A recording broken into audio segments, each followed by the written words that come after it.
Assalamu alaikum. Mathematics for Business, chapter number 6, Progression and Series. We are going to start today, and this is quite interesting chapter, and more than interesting, it is very useful as well.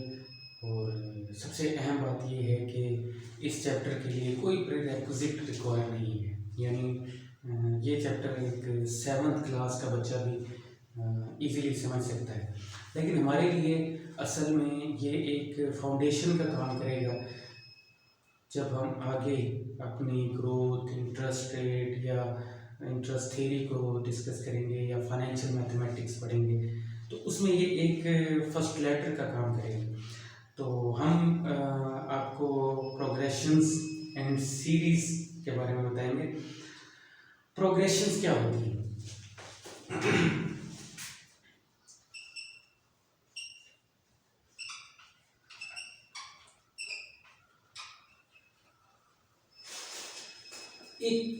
एक ये मैंने कुछ numbers लिखे हैं 2, 4, 6, 8, 10 and it is continue, right. अब ये कहाँ तक कंटिन्यू है? आगे 12 आएगा, फिर 14 आएगा, 16 आएगा, 16 लिखकर फिर आगे लिख दूंगा कंटिन्यू, राइट। असल में मुझे इंट्रोडक्शन कराना है एक आपको एक पैटर्न के साथ, राइट। ये जो पैटर्न है ना, इसको आप सीक्वेंस कहें या प्रोग्रेशन कहें, मैथमेटिकल नेम इसका प्रोग्रेशन है, आप इसे सीक्वेंस भी कह सकते हैं। तो ये नंबर्स का जो पैटर्न चल रहा है, इसको हम कहते हैं प्रोग्रेशन, राइट। ये एक खास पैटर्न है, इसलिए ये प्रोग्रेशन है। यानी ऐसा कोई नंबर ऐसा 2, 1, 3, 9, 25, 15। अब ये अनअरेंज किस्म के नंबर्स हैं जिनके दरमियान हमें पैटर्न नजर नहीं आ रहा।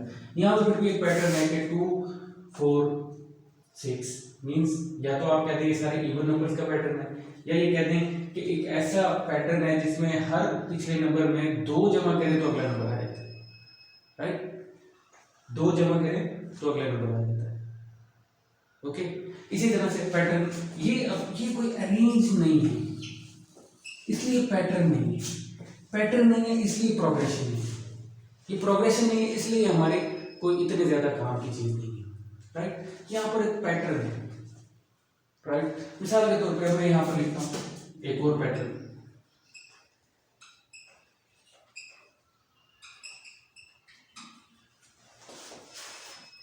राइट। क्या है? 5 में 5 ऐड किया, 10 में फिर 5 ऐड किया, 15 में फिर 5 ऐड किया, 20 में फिर 5 ऐड किया, 25, राइट।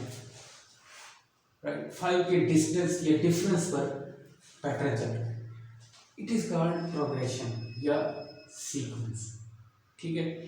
अच्छा, अब प्रोग्रेशन या सीक्वेंस जिनसे हमारा वास्ता पड़ेगा, जो हम पढ़ेंगे, वो 2 किस्म के।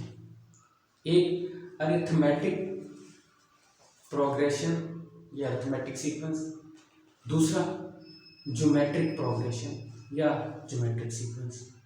क्लियर? तो ये 2 चीजें। तो मैं अभी प्रोग्रेशन पर सीख रहा हूँ, अरिथमेटिक और ज्योमेट्रिक, इनमें फर्क है।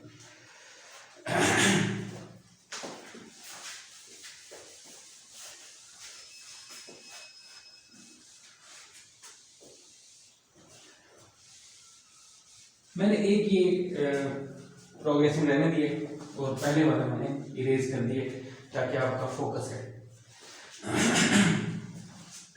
इसको मैं कह रहा हूँ पहली टर्म, इसे मैं A1 कह रहा हूँ। ये दूसरी टर्म है, ये A2 है। ये तीसरी टर्म है, इसे मैं A3 कह रहा हूँ।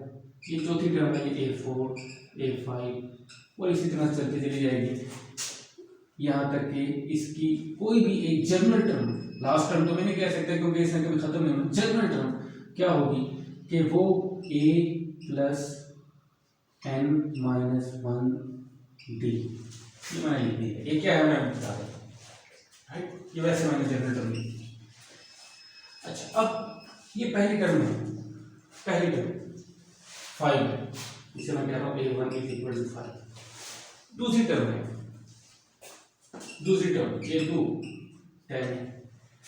अब इस टर्म को मैं ऐसे लिख सकता हूं कि a1 plus 5, right.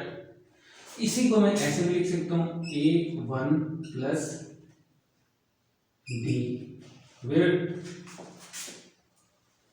D is equal to 5। ये डी से मुराद है डिफरेंस, एक डिफरेंस मैंने ऐड किया, राइट। अब इसको मैं अगर ऐसे लिख दूं A1 plus 1 multiply by D, ठीक है। अच्छा, अब A3 कहाँ से? A3 15 है, 15 कैसे? 15 ऐसे A2 प्लस 5, ये 5 हमारा डी है, तो मैं इसे A2 प्लस डी लिख रहा हूँ, ओके। अच्छा, A2 हमारा जो है, ये जो A2 है ये A1 प्लस डी के बराबर था, तो क्या मैं इसे ऐसे लिख सकता हूँ A1 plus D plus D, तो इसे मैं ऐसे लिख सकता हूँ A1 प्लस 2D, ओके। यानी A3 को मैंने A1 प्लस 2D लिखा। A4 क्या है? A4 20, it is 20।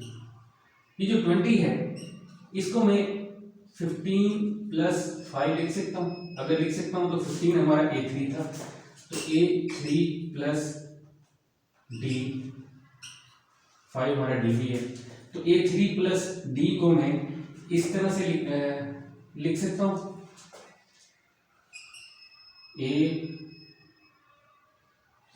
Plus 2D plus D. ये A1 प्लस 2D A3 को क्यों लिखा है यहाँ पर साबित हो, राइट। तो इसे सिंपली मैं A1 प्लस 3D लिख रहा हूँ। A4 के लिए आप देख रहे हैं यहाँ पर 3 आ रहा है, A3 के लिए आप देख रहे हैं यहाँ 2 आ रहा है, A2 के लिए आप देख रहे हैं कि वहां पर 1 आ रहा है,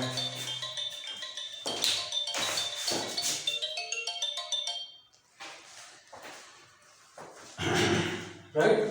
तो बेसिकली अगर आपने 10th टर्म पर जाना है, A10 पर जाना है, तो इसका मतलब है कि A1 प्लस 9D काफी होगा। तो यहां पर मैंने जो लिखा कि nth टर्म तक अगर आपने जाना है AN तक, तो AN would be equal to A1 plus n minus 1D general term, ठीक है, समझ आ गई। डिफरेंस ऐड हो रहा है, एक खास डिफरेंस है जो पहली टर्म में ऐड करें दूसरी टर्म आती है, दूसरी टर्म में डिफरेंस ऐड करें तो तीसरी टर्म आती है। अब हमें अगर कोई 50वीं टर्म लिखनी है तो 49वीं जरूरी नहीं मालूम हो, बल्कि अगर पहली टर्म मौजूद है, पहली टर्म का हमें पता हो, तो हम 50वीं टर्म तक पहुंच सकते हैं, राइट। इसमें डिफरेंस ऐड हो रहा है, कुछ बड़ी चीज नहीं है अरिथमेटिक प्रोग्रेशन में, एक डिफरेंस एक फर्स्ट टर्म, ये दो चीजें मालूम हो तो आप कोई भी टर्म इसकी कैलकुलेट कर सकते हैं, ठीक है। मसलन इसी सीक्वेंस की 50वीं टर्म यानी A50 कैसे निकाली जाएगी, उसके लिए आपको फर्स्ट टर्म यानी A1 मालूम होना चाहिए, प्लस 50 माइनस 1 n माइनस 1 और D यानी डिफरेंस जो 5 है ये। तो अगर आप पहली टर्म 5 है प्लस 49 इंटू 5, इसको सिंप्लीफाई कर लें तो 58 टर्म आती है। तो गोया कि आपको 50वीं टर्म तक पहुंचने के लिए पहली टर्म और डिफरेंस मालूम होना चाहिए। ये अरिथमेटिक प्रोग्रेशन जो मैंने आपको सारी बात बताई, ये अरिथमेटिक प्रोग्रेशन, राइट। अच्छा, arithmetic by sense this particular word means addition subtraction, addition subtraction. तो इस चूंकि इस सीक्वेंस में हम कोई भी टर्म निकालने के लिए एडिशन सब्सट्रैक्शन से काम चला लेते हैं, इसलिए अरिथमेटिक प्रोग्रेशन है, राइट। अच्छा, ये जो अरिथमेटिक प्रोग्रेशन है इसमें जो इंपॉर्टेंट चीज है वो है डिफरेंस बिटवीन द टर्म्स। कोई सी दो टर्म के दरमियान जो डिफरेंस है वो सेम रहेगा, 5 का डिफरेंस चल रहा है तो 5 के रहेगा, यही अरिथमेटिक प्रोग्रेशन की खूबसूरती, राइट। एक और अहम चीज जो इसमें मालूम होनी चाहिए वो पहली टर्म का मालूम होना है, ठीक है। तो अरिथमेटिक प्रोग्रेशन के दो पैरामीटर होते हैं, एक फर्स्ट टर्म और दूसरा डिफरेंस डी। A1 को आप A भी कह सकते हैं, A या A1 और D दो पैरामीटर हैं, इन दोनों की मौजूदगी से आप अरिथमेटिक प्रोग्रेशन की कोई भी टर्म कैलकुलेट कर सकते हैं, राइट। अच्छा, अब आ जाए इसी के एक और वर्ड जो मैंने लिखा है जिसे हम सीरीज कहते हैं, कि सीरीज क्या चीज होती है। कोई इसकी चीज नहीं है। कोई भी सीक्वेंस अगर एरे ऑफ नंबर्स की फॉर्म में लिखा हो तो sequence, right, array of number की फॉर्म में लिखा हो तो सीक्वेंस है। और उसकी जनरल टर्म एग्जिस्ट करती है, जैसे कि अरिथमेटिक प्रोग्रेशन में मैंने लिखा a + n-1 d, ये a n निकालने का फार्मूला भी है, कोई भी टर्म nth टर्म निकालने का फार्मूला भी है। अब अगर हम इस सीक्वेंस की टर्म्स को आपस में जमा करना शुरू करते हैं,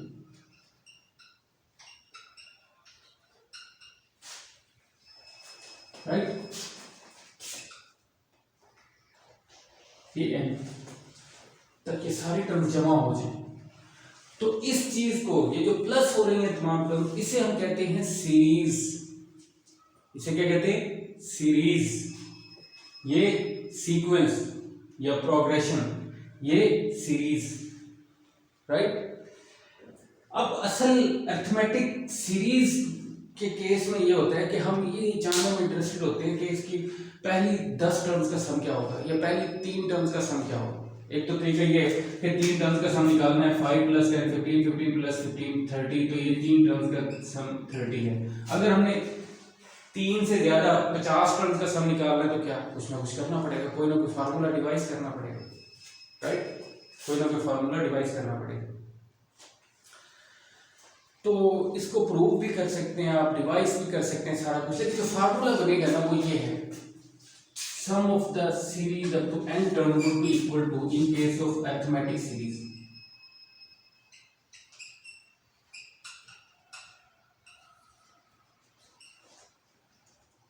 n/2 into 2a plus n-1 d,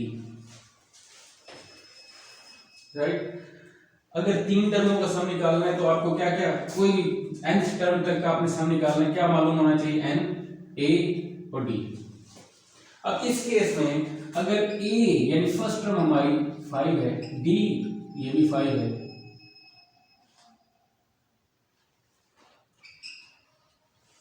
ठीक है, और हमने 3 टर्म्स का सम निकालना है, फर्स्ट 3 टर्म्स का, तो फार्मूला क्या होगा? s series up to 3 terms would be equal to 3/2 into 2 into 5 plus 3 minus 1 into 5। Simplify करें, 3/2 into 10 plus 10, 20 23 is 60, 60/2 30। First 3 terms का सम 30 करके देखें, 5 + 10 + 15 30। अगर आपने किसी अरिथमेटिक सीरीज की 10 टर्म्स का सम निकालना हो, आपको गिवन हो डेटा ये कि फर्स्ट टर्म a1 2 है, d यानी डिफरेंस 4 का है, और n यानी 10 टर्म्स का सम निकालना है, तो s up to 10 terms for this one would be equal to 10/2 into 2 into 2 plus 9 into 4।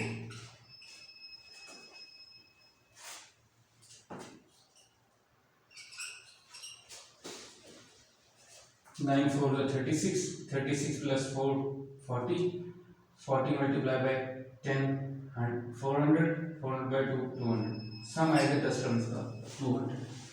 तो ये है अरिथमेटिक सीरीज का कंसेप्ट, राइट।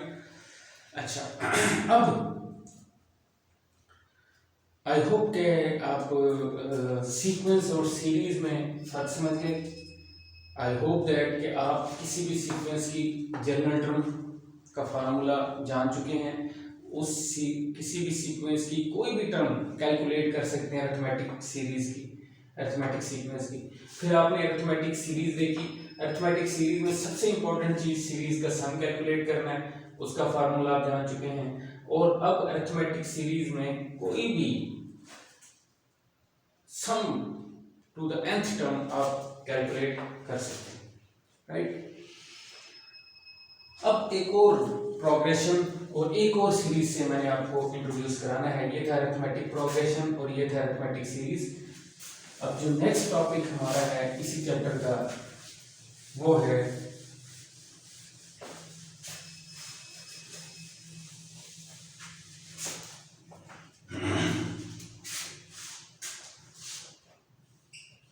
Geometric progression.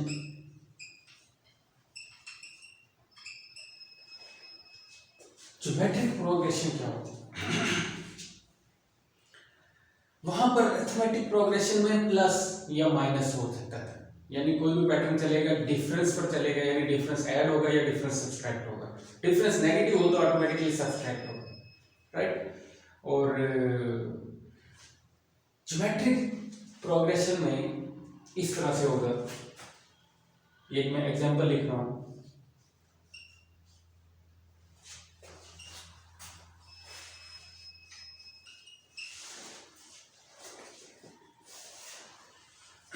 अब ये क्या है, इन दोनों के दरमियान अगर डिस्टेंस देखें तो ये 2 का है, इन दोनों के दरमियान 4 का है, इन दोनों के दरमियान 8 का है, इन दोनों के दरमियान 16 का है।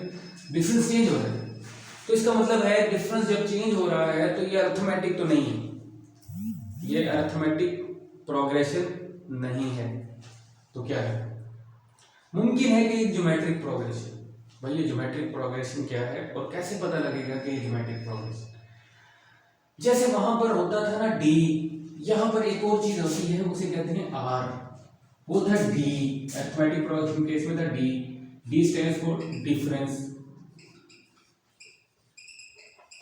ज्योमेट्रिक प्रोग्रेशन में होता है R, R stands for ratio. यहां पर रेशियो हो सकता है सिर्फ, रेशियो कैसे निकालेंगे? a2 डिवाइडेड बाय a1 करें, 4/2, आंसर है 2। अच्छा a3 बाय a2 करें, a3 है 8, 8 divided by 4 is equal to 2। हाँ जी, रेशियो सेम आ रही है। ये जो r कैलकुलेट होता है ये रेशियो ऐसी कैलकुलेट होती है ना, रेशियो। अच्छा अब मैं एहतियातन a4 divide by a3 consecutive term का करना है, ये नहीं कि a4 को a2 से कर रहे हैं या a15 को a10 से कर रहे हैं। कंसेक्यूटिव टर्म में रेशियो कैलकुलेट करना है, अगर वो कांस्टेंट आ रहा है तो वो ज्योमेट्रिक प्रोग्रेशन है।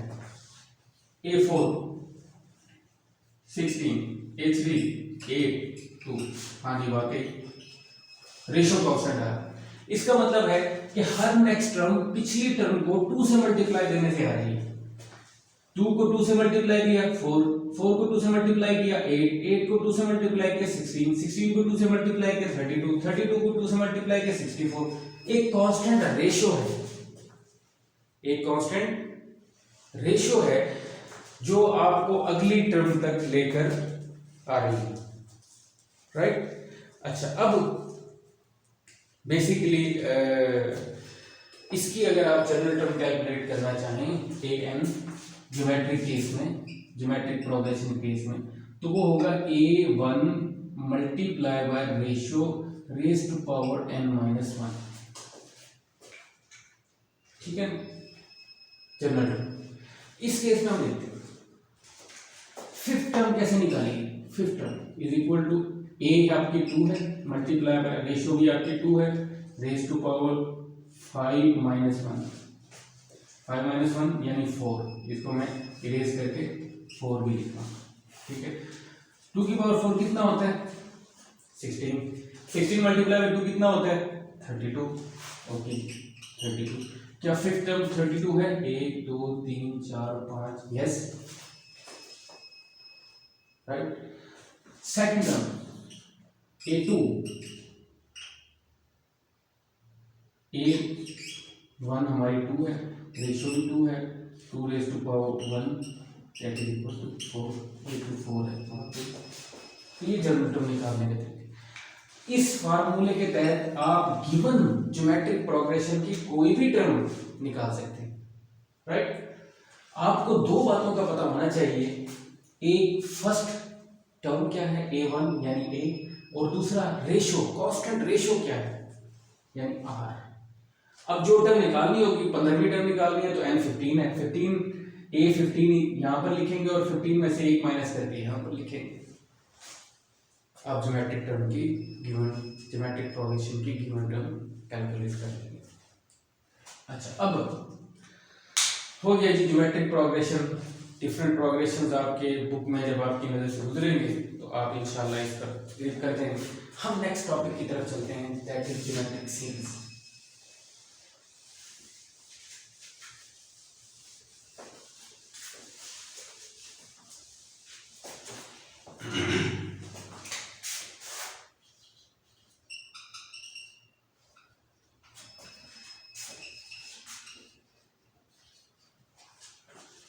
Two plus 4 plus 8 plus 16 plus 32 plus 64 plus so on. ये अब प्रोग्रेशन में जब टर्म्स ऐड होना शुरू हो जाए तो वो सीरीज बन जाती है। अब ये जो सीरीज है ये ज्योमेट्रिक सीरीज है। क्यों? इसमें जो दो टर्म्स हैं उनके दरमियान रेशियो कांस्टेंट है। कोई सी दो टर्म के दरमियान रेशियो लें वो वही आएगी जो बाकी कोई सी दो टर्म्स के दरमियान एग्जिस्ट कर रही है, right. R is constant for geometric progression, R is constant for arithmetic progression, D is constant. ठीक है। अच्छा, अब अगर आप ज्योमेट्रिक सीरीज को सम करना चाहिए तो तरीकेकार ये है कि आपको पहले ये देखना है कि जो कॉमन रेशियो है आर, ये ग्रेटर देन 0 है या आर लेस देन 0, राइट। बल्कि 0 ना करें, 1 कर दें। 1 ये 1 से ग्रेटर है या 1 से लेस है? 1 से ग्रेटर है या 1 से लेस है? अगर तो ये 1 से ग्रेटर है तो इसका फार्मूला होगा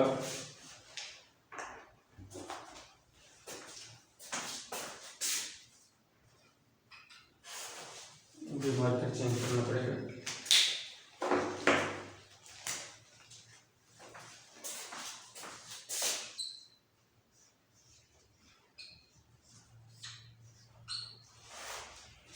Sum of the series up to n terms would be equal to a into r raised to power n minus 1 over r minus 1, okay.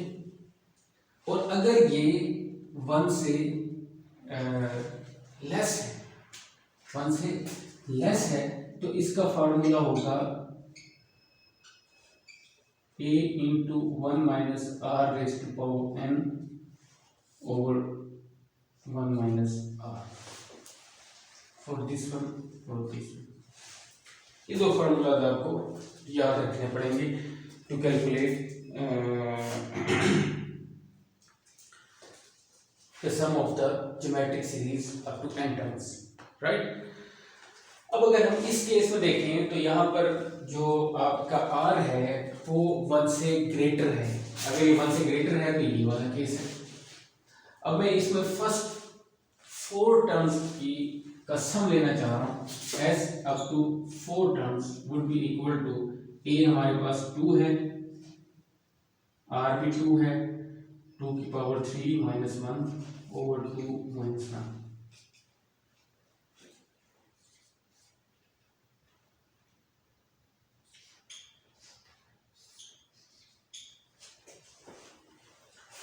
that is equal to 14।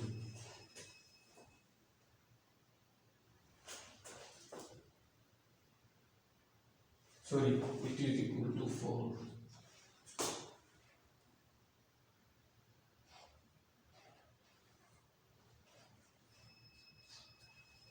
this is equal to 30, okay. अब हम यहाँ देख लेते हैं क्या ये 30 हो रहा है। 2 plus 4 6, 6 and 8 14, 14 and 16, this is equal to 30, okay. तो बाकी फार्मूला काम कर रहा है। अच्छा, एक अगर सीरीज है उसकी जो r है वो 0.5 है, कॉमन रेशियो 0.5 है, ठीक है। First term a is equal to 100 है, ठीक है। और हमने s and sum of series up to 5 terms करना है, that would be equal to 100 into 1 minus 0.5 raise to power 5 over 1 minus 0.5। इसको सम आउट कर लेंगे, ठीक है। 0.5 रेज टू पावर 5 और जो आंसर आएगा उसे 1 में से माइनस करेंगे। याद रखें जब आपका आंसर 1 से लेस होता है तो वो 0 पॉइंट समथिंग की फॉर्म होता है। 0 पॉइंट समथिंग की फॉर्म में जब वैल्यू आ गई तो पहली तो बात ये है कि उसे 1 में से तो माइनस किया जा सकता है, लेकिन अगर उसमें से 1 माइनस करेंगे तो नेगेटिव वैल्यू आ जाएगी। तो ये भी वजह है इन दोनों फार्मूलाज में बाइफरकेशन की। तो इसे सॉल्व करेंगे तो आपका इस सीरीज का sum up to 5th term आ जाएगा। Let me do it on calculator.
The answer is 193.75.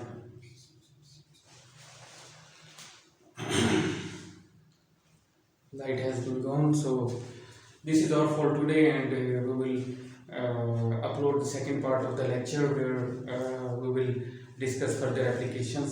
Tentatively आप इसके क्वेश्चन सॉल्व करें जो बुक में आपको गिवन होंगे, तो उसके बाद फिर हम आपके प्रॉब्लम्स को एड्रेस करेंगे नेक्स्ट वीडियो। ये चैप्टर 6 है प्रोग्रेशन एंड सीरीज का। Okay, thank you.